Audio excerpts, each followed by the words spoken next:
लेकिन emotional issues के सिवाय विकास एक कठिन से कठिन मुद्दा होता है चुनाव का। बहुत मुश्किल मुद्दा होता है। सब राजनीतिक दल पिछले 50 साल से इन मुद्दों को लेकर के जाने से कतराते रहे हैं और कभी उपयोग भी किया है तो एक पासिंग रिमार्क के रूप में किया है। इस चुनाव का उस दृष्टि से भी मूल्यांकन होना बहुत जरूरी है कि इमोशनल इश्यू न होने के बावजूद भी इतना भारी मतदान होना, विकास के मुद्दे पर देश का गरीब से गरीब व्यक्ति भी मतदान के लिए आगे आना, एक नए हिंदुस्तान के दर्शन हो रहे हैं मुझे।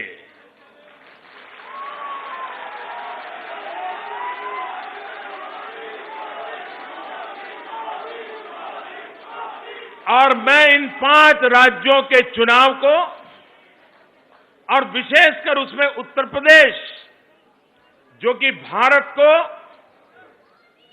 दिशा देने की, ताकत देने की, प्रेरणा देने की सर्वाधिक क्षमता रखता है, इतना बड़ा प्रदेश है,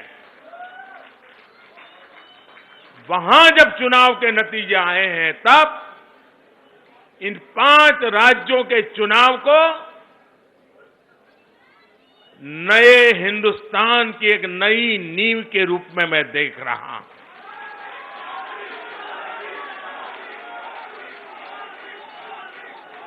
न्यू इंडिया 65% 35 साल से कम उम्र के नौजवानों के सपनों का न्यू इंडिया।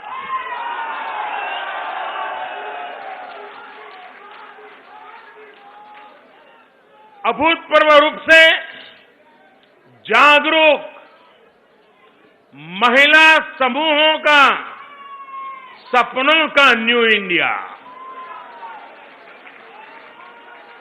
ऐसा न्यू इंडिया जो देश के गरीबों में कुछ पाने की इच्छा के बजाय कुछ करने की इच्छा के लिए, अवसर के लिए खोज, ये अपने आप में एक बहुत बड़ा बदलाव है। देश का गरीब भी आप कुछ दे दो, आप मुझे अच्छे लगोगे, इस मानसिकता को छोड़ चुका है। गरीब कहता है मैं अपने बलबूते पर आगे जाना चाहता हूं, आप मेरे लिए अवसर उपलब्ध करा दीजिए, मेहनत मैं करूंगा।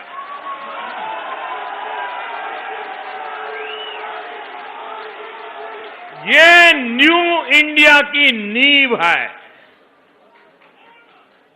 और इसलिए इस चुनाव में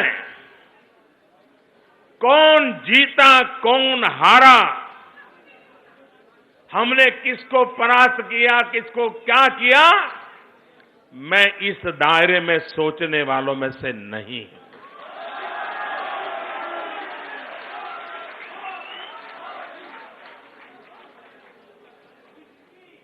चुनाव विजय भारतीय जनता पार्टी के लिए जनता जनार्दन का एक पवित्र आदेश होता है, आदेश।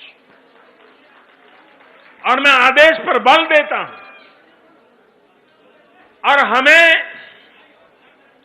उस आदेश को पूर्ण करने के लिए ईश्वर ने हमें जितनी क्षमता दी है उसका पूरा उपयोग करते हुए निरंतर कोशिश करते रहना चाहिए ताकि हम जनता जनार्दन की आशा आकांक्षाओं को पूर्ण करने में अपने आप को करके दिखाने की दिशा में सफल पाएं।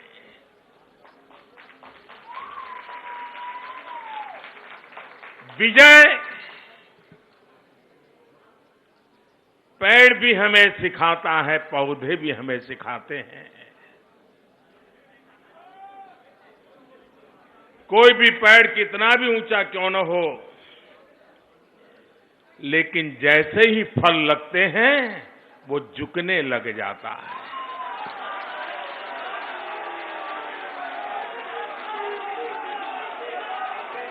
प्रकृति हमें प्रेरणा देती है। आज जब भारतीय जनता पार्टी के इस वटवृक्ष पर विजय रूपी फल लगे हैं, तो हम भारतीय जनता पार्टी का सबसे ज्यादा झुकने का जिम्मा बनता है।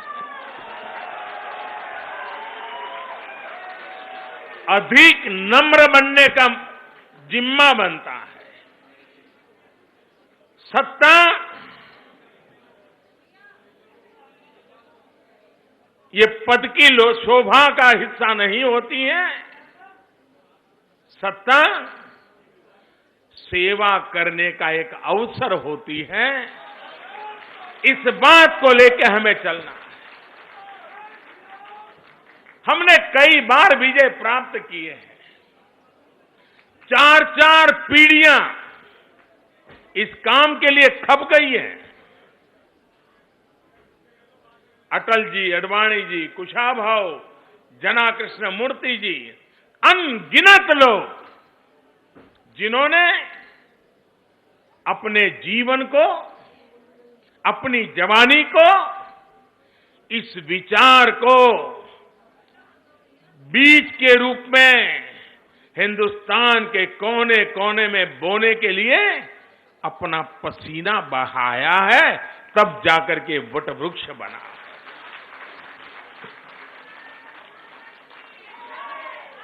लक्षावधि कार्यकर्ताओं ने अखंड एक निष्ठ पुरुषार्थ किया है। उसी का नतीजा है कि आज जनता जनार्दन की आशा आकांक्षाओं के हम प्रतीक बने हैं। और इसलिए गत 50-60 साल तक निरंतर इस पार्टी के लिए तपस्या करने वाले उन सबके सपनों के अनुकूल हमें अधिकतम कार्य करते हुए जन सामान्य की सेवा करनी है। इस चुनाव के नतीजे हमारे लिए एक इमोशनल इश्यू भी है।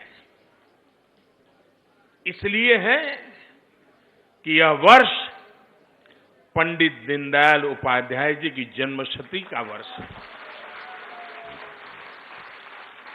और पंडित दीनदयाल उपाध्याय उत्तर प्रदेश भी कभी उनकी कर्मभूमि रहा था। ऐसे महापुरुष की जन्मशती के समय इतने बड़े आशीर्वाद हमें दीनदयाल जी का अंत्योदय का जो आदेश है, चिंतन है, गरीबों का कल्याण,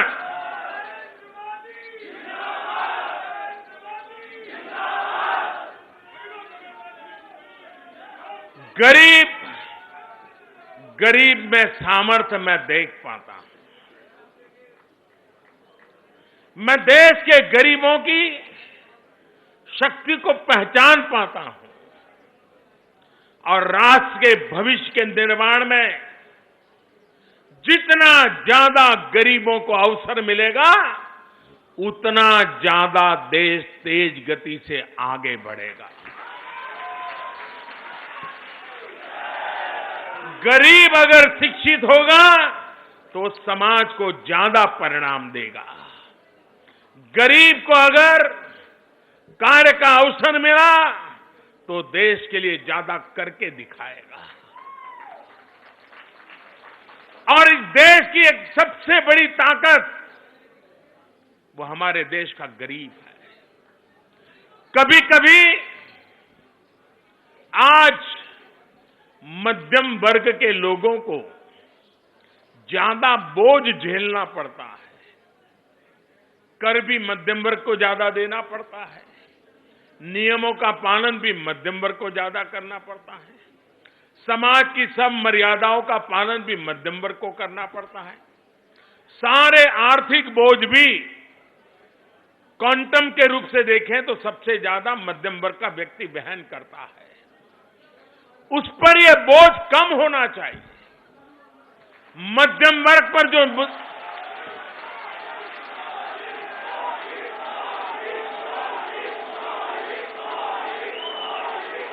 ये मध्यम वर्ग पर जो बोझ रहता है और उसके कारण उसके पास क्षमता भी है तेज गति से जाने के लिए, उसको किसी की मदद जरूरत नहीं है। सिर्फ वो इतना ही चाहता है कि रुकावटें दूर हो, वो दौड़ करके कुछ करने के लिए क्षमता रखता है। एक बार देश के गरीब के अंदर खुद का बोझ उठाने की ताकत आ जाएगी, इस देश के मध्यम वर्ग का बोझ पूरी तरह हट जाएगा। अर्थशास्त्र के इस रूप को